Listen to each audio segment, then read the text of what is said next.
Hello, my name is KESHAV and by the form of this video, I am going to tell you about a C++ implementation of a 2D electrical impedance tomography using a finite element method approach to solve the EIT inverse problem. So before diving into the code and actual implementations, let me just know what this problem is all about and what is EIT, electrical impedance tomography. EIT is a non-invasive imaging method that reconstructs the internal conductivity of an object using surface electrodes. The technique works by injecting small electrical currents through surface electrodes and measuring the resulting voltages across the surface. From these measurements, we can create a 2D or 3D map showing conductivity variations within the object, making it very valuable for applications like detecting tumors in medical imaging or identifying material voids in industrial inspection. Now let's just talk about what's the goal of this project. So we are going to build a standalone C++ code for EIT simulation and reconstruction completely free from MATLAB and EIDORS dependencies. This implementation includes a finite element based approach. First, we are going to solve a forward problem, then linearized inverse reconstruction using Gauss-Newton method, and a full data visualization pipeline powered by VTE. So we are just going to solve the EIT problem using forward and inverse problems, and then I will show how to visualize the numerical data into a visualized form using a VTE file and using a software called ParaView.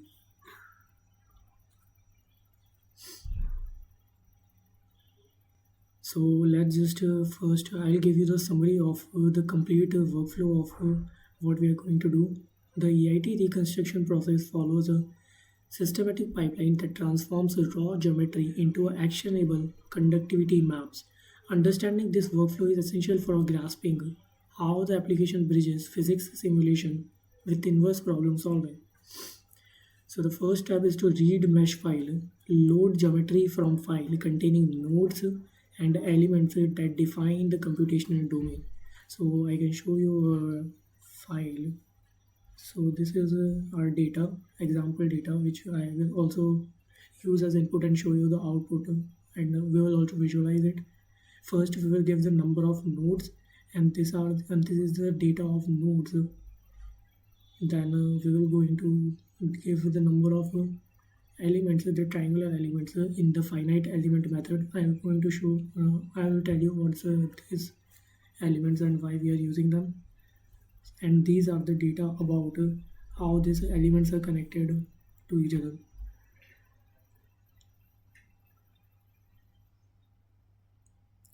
So this shows how the nodes connects to each other to form a particular element.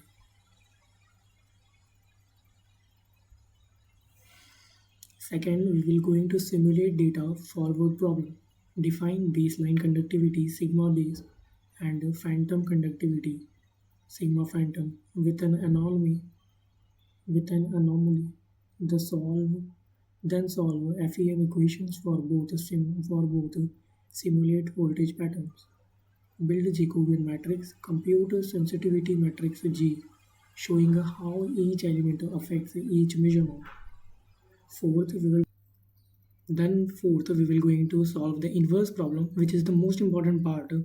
Use measured voltage differences delta U to estimate conductivity changes delta sigma through linearized reconstruction.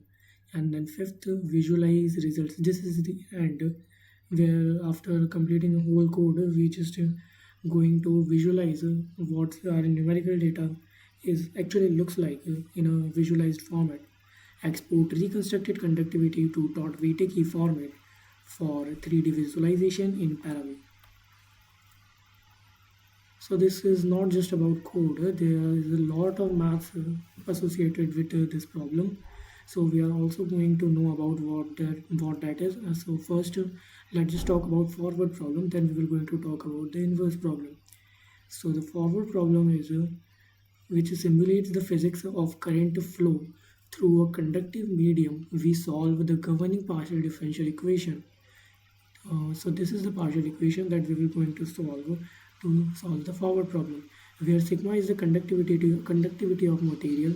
So this sigma shows and represents the material's property, and U represents potential field, and F represents our input, which is the source current distribution, or we can say the force we are implementing. So what we mean by F? So what we mean by FEM? In FEM, if we have given an image or an object, we create a mesh or a blueprint over it. So we can see this where we have created different nodes here, this, and we will construct an element out of it, which is a triangle in our case, and we will create a whole mesh or map around this object or the image. So, and how FEM helps us? FEM helps us to transform the boundary value problem into a system of linear equations, which is important for us to solve this problem in using C++ implementation. Next, we will going to solve the inverse problem. The inverse problem is where the real challenge lies. We know the potential U and the source F, but want to recover the conductivity sigma. This is formulated as J sigma U equals to delta U, where J is a Jacobian sensitivity matrix that relates small changes in conductivity to changes in measured values. This linearized approach enables iterative reconstruction using methods like Gauss-Newton.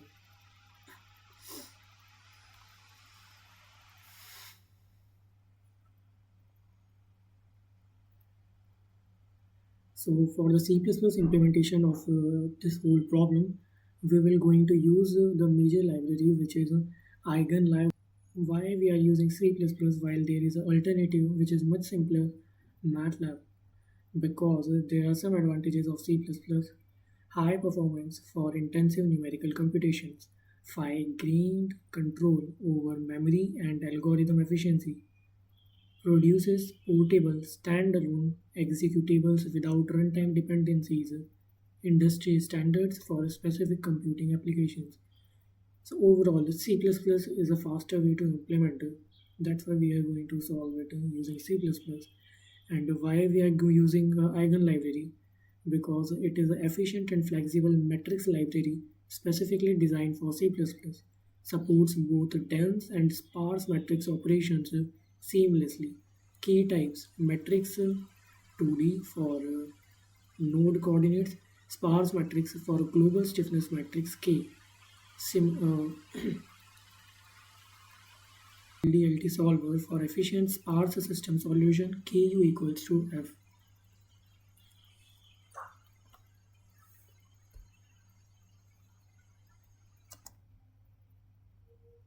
Into the code. First, we will know about the file handling, mesh handling, our input, which is our input. So the fundamental of any finite element application is robust mesh handling. Our implementation uses a clean structure to organize geometric data and ensures consistency with the C++ indexing conventions. Structure definition: we define a mesh structure that encapsulates all geometric information. So we just create a structure using matrix X, X2D nodes, and eigen matrix X, X3I elements. These are inbuilt features in eigen library. That's why we imported it. This structure stores node coordinates as a matrix where each row represents a 2D point, and elements as a matrix where each row contains three node indices forming a triangle. So that's what I told you before, that we just created nodes and then we will construct a triangle by connecting three different nodes. Then mesh reading function. The mesh read function loads geometry from file and performs a critical indexing conversion mesh.elements.array -1. So we are just indexing. This converts from a one based indexing to zero based indexing requires by C++ and icon library. This seemingly simple step prevents countless indexing errors and ensures numerical errors contains consistent throughout the computation pipeline. So let's just talk about the stiffness matrix. The build stiffness matrix function is a computational heart of the problem. It assembles the global stiffness matrix K by computing and accumulating contributions by each triangle element. Computing the gradient matrix B. For each triangular element, we compute the gradient matrix B that relates nodal values to the gradients within the elements. So this is the formula. And these are the coordinates x1, y1, x2, y2 and x3, y3 are the coordinates of the three nodes by which if we connect them we form a particular triangle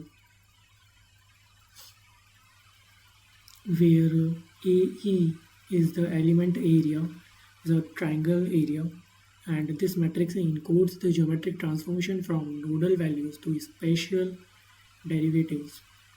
Then we just create local stiffness matrix for each element. Then we will going to accumulate all that and create a global stiffness matrix which will help us in our calculation of the forward problem. The local stiffness matrix for each element is Ke, which is equals to sigma E AE. AE again is the area, and beta T, beta transpose B transpose B. This 3 cross 3 matrix represents how the three nodes of the triangle interact through the conductivity field. This is the code implementation. Each element's contribution is inserted into a global sparse triangular structure, which is then assembled into a final sparse matrix. So what this sparse matrix, I just said that we will accumulate all the elemental stiffness matrix into a global stiffness matrix. Then what is this sparse matrix? So in the most of the values for the Ke for an element comes to be 0, and only few values mostly close to the diagonal values are going to be non-zero. So we will create a sparse matrix which is a optimized way to store a matrix if when the most of the values are 0.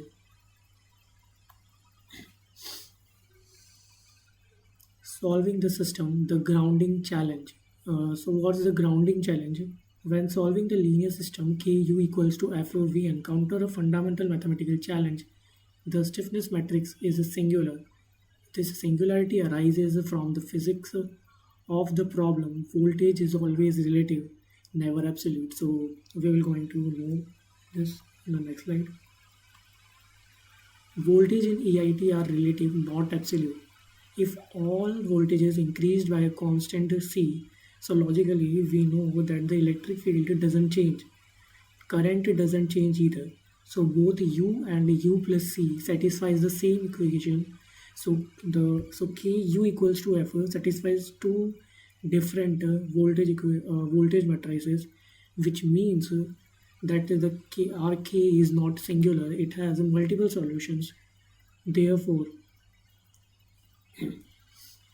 we will ground it. For the unique solution, therefore that means there's not a unique solution. There are infinite many solutions shifted by constants. If k comes from the equation this, then when you assemble it with FEM and it always satisfies and it always satisfies this, that means the vector of all ones is the null space of k. So determinant of k is equals to 0. So k is singular.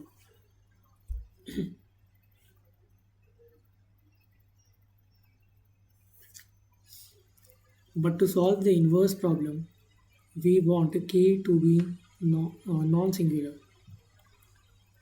So the problem is the matrix K is singular because the conservation of charge requires total net current equals 0. Mathematically, K dot B equals to F, meaning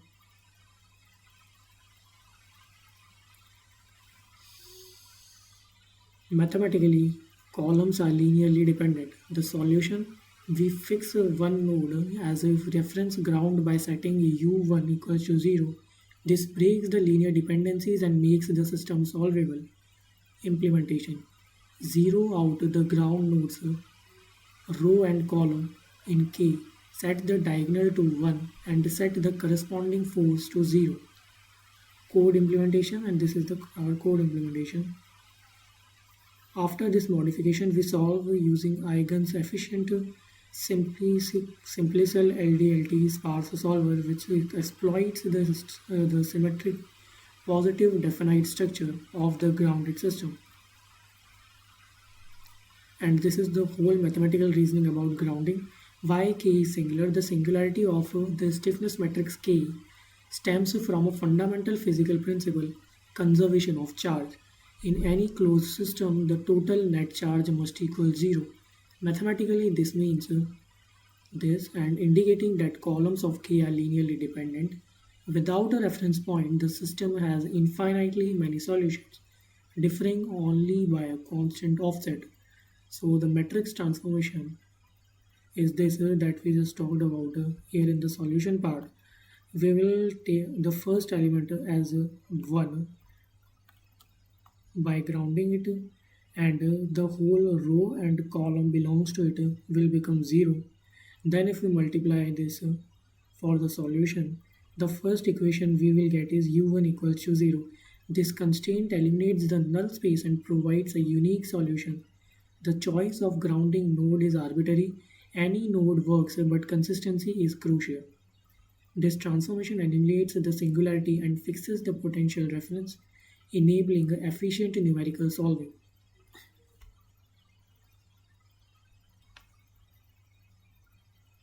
So what we are going to do now is to know about the adjoint method.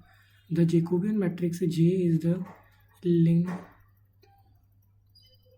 The Jacobian matrix J is the inverse problem, quantifying the sensitivity of measured voltages to changes in element conductivity. So computing the matrix efficiently is critical for reconstruction performance. So the forward problem we know is K sigma into U equals to F. This gave us the voltage field U based on current injection pattern. And what the adjoint problem is then? So the K sigma into V equals to F adjoint. Here F adjoint is not real current but a virtual one corresponding to R measurement is set over.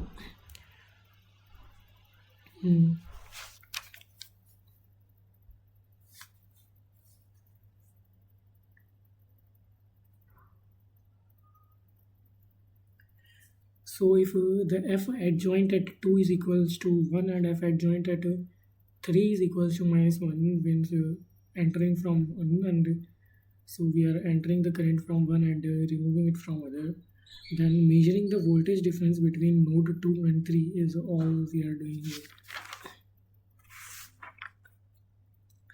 We can compute the sensitivity Jacobian without resolving the entire forward problem for every particular element using this relationship, and this is the relationship what I am talking about. Using this adjoint method formula, if we have to solve this once, then we does not have to do the whole calculation for each and every element for the forward problem.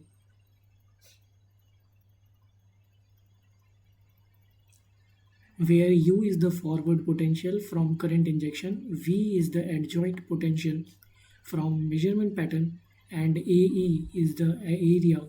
This formulation allows us to compute all sensitivities in a single loop.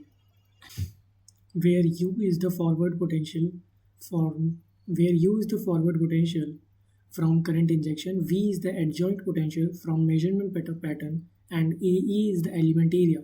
This formulation allows us to compute all sensitivities in a single loop. And this is the code implementation for this.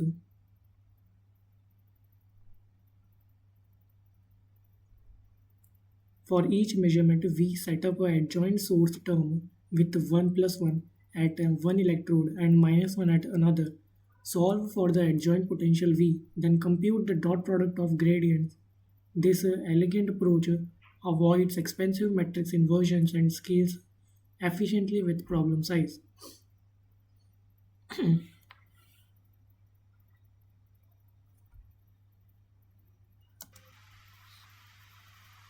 And to solve all these, we have to first find out the nodes from where we inject and eject our current so that we create a gradient for the whole calculations we are talking about. So boundary node detection, exploring the automated detection of true boundary nodes in electrical impedance tomography mesh analysis.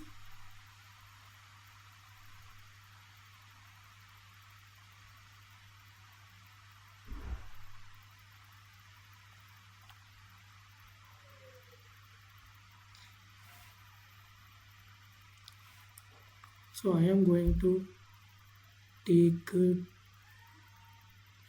what I say.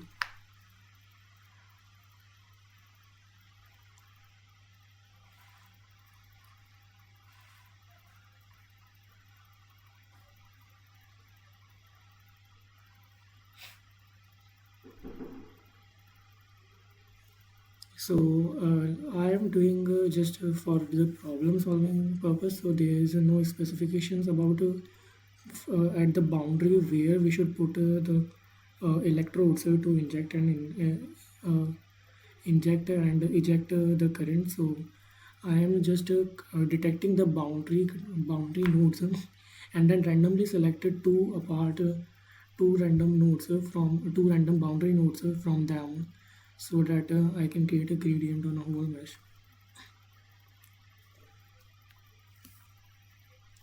Function generate random electrodes pair. So this function helps us to create a randomized electrode pairs at the boundary nodes. Automatically find the boundary nodes. I will explain this part when I go to the code section after the PPT ends. In short, you can see the implementation part here also. Boundary nodes are chosen for electrode placement, which is I am talking about. First, this function will detect the boundary nodes. Then just select two random boundary nodes and then we eject from one and inject from one. Code deep dive 6 is solving the inverse problem. Tichkov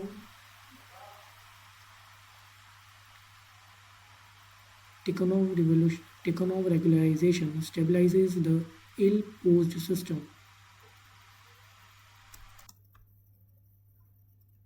So what we actually means by ill-posed system here? Uh, because the inverse problem is ill-posed and J is commonly ill-posed, ill-conditions, ill-conditioned mean small singular values, uh, amplification of noises, which amplifies the noises. We don't solve J del sigma equals to del U directly. Instead, we regularize it using Tikhonov regularization, which adds very small values, very small values to the diagonal elements, which increases the singular values from 0 to non-zero values.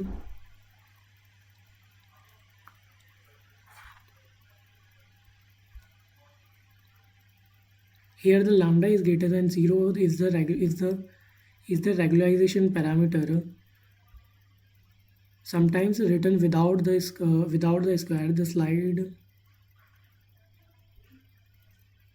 The slide code lambda directly directly check convention, take a gradient and set to 0 normal equations. That's exactly what this slide shows, except the slide's code lambda. Be aware of the square convention. Both are used in literature.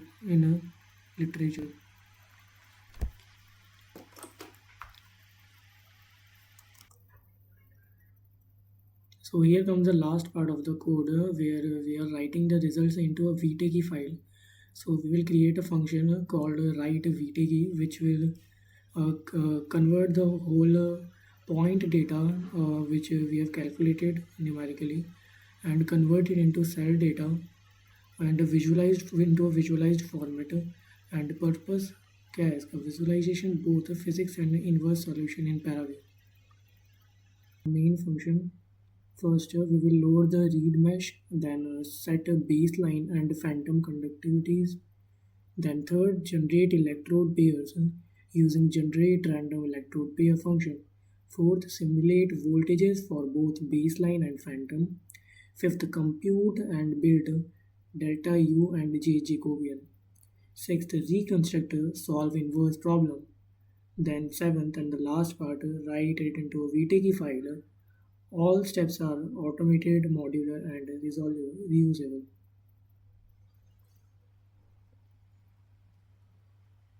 Results and visualization.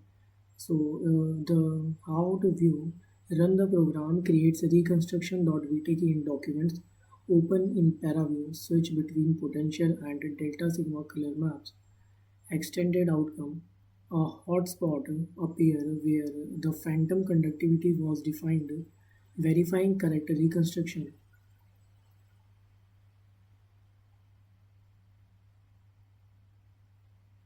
The code implementation of the project. So we will explain it. I will explain it line by line. So this structure defines two matrices. First is nodes and second is elements. Nodes contains the coordinates or x y in xy format for all the elements, particular nodes in the structure and in the mesh. And the second is elements. Here is the data about three nodes which connects to form a triangular single triangular element. So the next line is the next function is a read mesh function.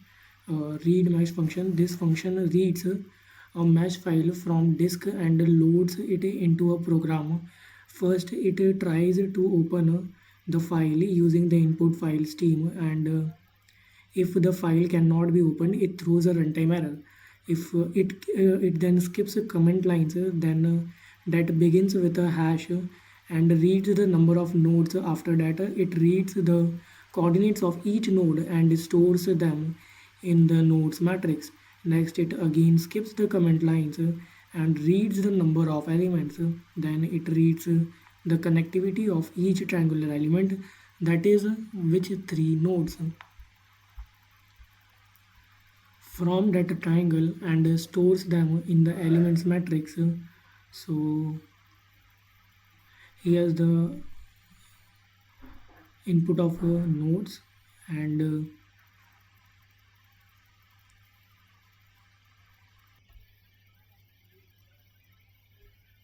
so the next function I want to talk about is the read mesh function. This function reads a mesh file from the disk and loads it into a program. First, it tries to open the file using an input file stream. If the file cannot be opened, it throws a runtime error. It then skips comment lines, and then begins with a hash and reads the number of nodes. After that, it reads the coordinates of each node and stores them in the nodes matrix. Next, it again skips the comment lines and reads the number of elements. Then it reads the connectivity of each triangular element, that is three nodes form the triangle. And stores them into the elements matrix. Since the input file used 1 based indexing, the code subtracts 1 from all the indices, convert them into 0 based indexing as used in CPP. So here's the input of nodes, skipping the comment line, and then again it takes the input for each of the three nodes about which connects to form a single element. Then converting the mesh array from 1 based to 0 based indexing. Then finally it just prints success message with the number of nodes and elements and returns the mesh. Then the second function is build stiffness matrix function. This function builds the global stiffness matrix which relates the electrical potential at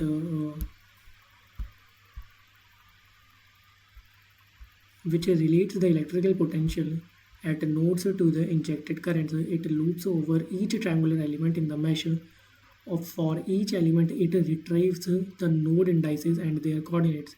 It computes the area of the triangle using the standard 2D determinant formula. Then it constructs the B matrix, which contains the special derivatives of the shape functions. This matrix is used to compute a gradient inside the triangle. The local stiffness matrix of the element is then calculated as a conductivity times area times B transpose times B. Each local matrix is assembled into the global sparse stiffness matrix using triangles, using triplets or triangles. Finally, it returns the complete sparse matrix, which is K. So here's the whole implementation. As we can see, it starts with the building of the global stiffness matrix, loops over each triangle element. It loops over each triangle element. Then for each triangle element, it retrieves the node indices from the coordinates and then solve for the P, the local, and each of the areas B, and then conduct a local stiffness matrix. And then after this we will construct the global stiffness matrix by combining all this and returning the global stiffness matrix. Then the another function is solve linear system. This function solves the metric equation K times U equals F, so which is the forward problem, where K is the stiffness matrix, U is the vector of unknown node potentials, and F is the applied current vector. It fixes one node as the ground node, typically node 0, by setting its potential to 0. All the rows and columns corresponding to this node are zeroed out and the diagonal entry is set to 1. The function then uses eigen simplicial LDLT solver to dissolve and solve the system. If the solver fails, it adds a small regularization term to stabilize the computation. Finally, it returns the vector of node voltage U. So this is the whole implementation. And then after doing, if the error occurs, it will regularize it. Then after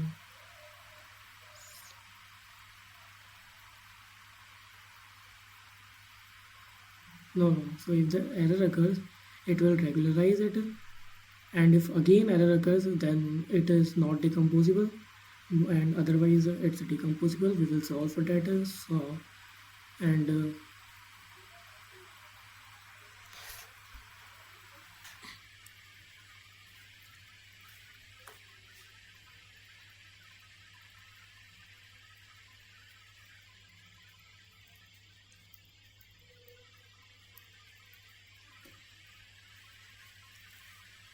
if the solver.info is not equals to eigen success, which means it is not decomposable, then we will regularize it using Tichkov regularization.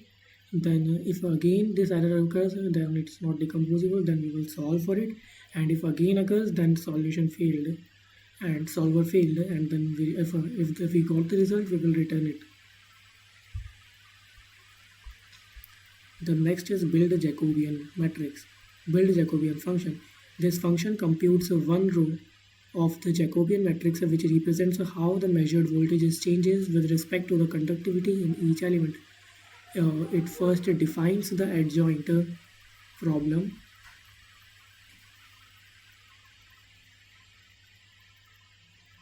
by applying the unity current between the measurement electrodes. Then it solves the adjoint problem to get the adjoint potential V adjoint. This is the V adjoint. And then For each element, it computes the gradient of both the forward potential, U forward, and the adjoint potential. The sensitivity of that element is the negative of the area times the dot product of these two gradients. All sensitivities are stored in a single row, which becomes one row of the global Jacobian matrix.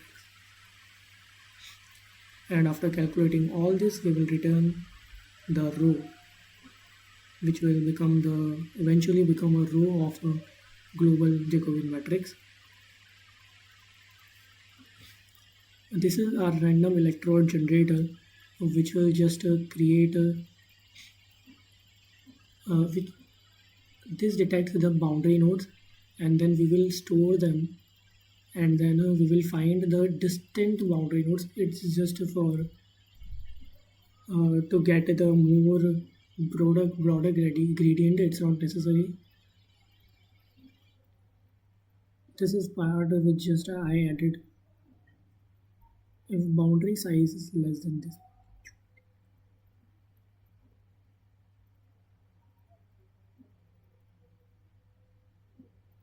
and then it returns a pair of electrodes which are far apart from each other, randomly selected, and also at the boundary of our mesh file. ठीक है.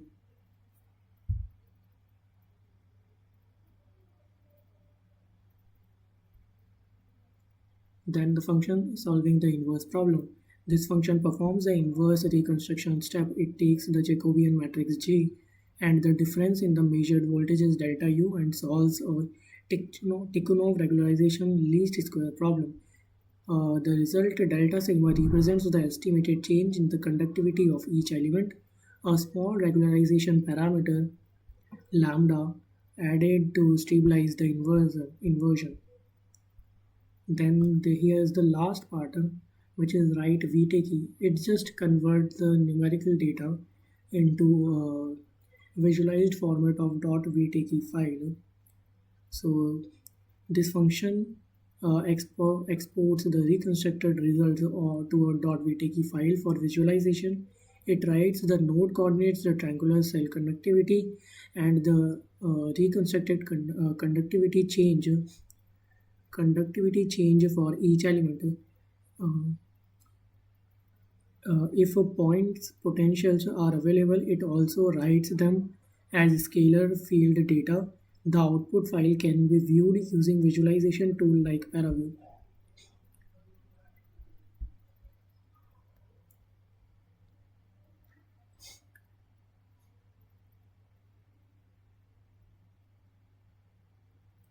Then here's the main function.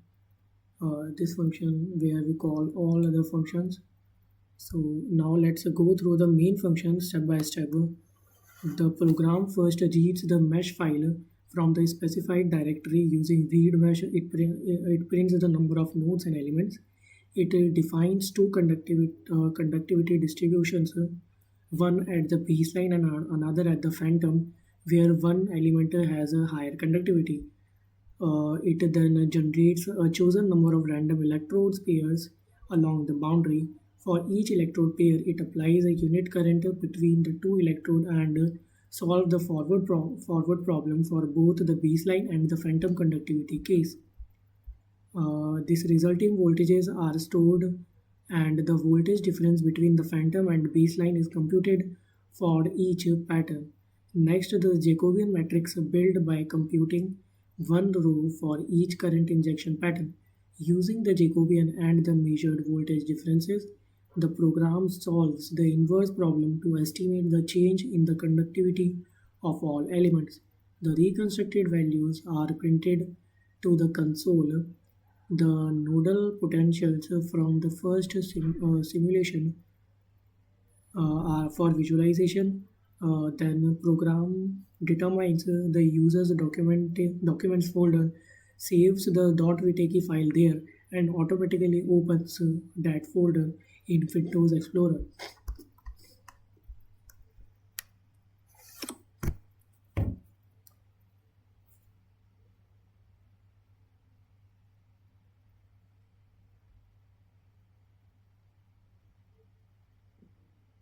So now I will run this code for a sample data. This is a sample data for which I am running this code.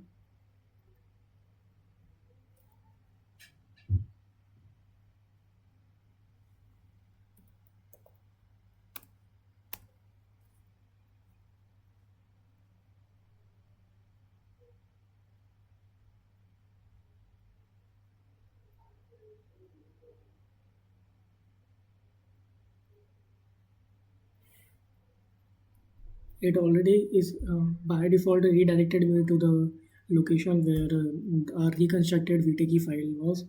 Now I will just show you how it works.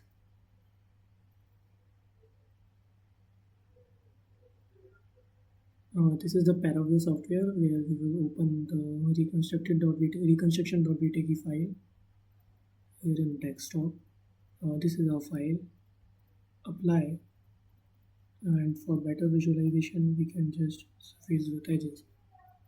So these are the point. This is the whole visualization which we can see of the arc gradients and overall the potential fields look like.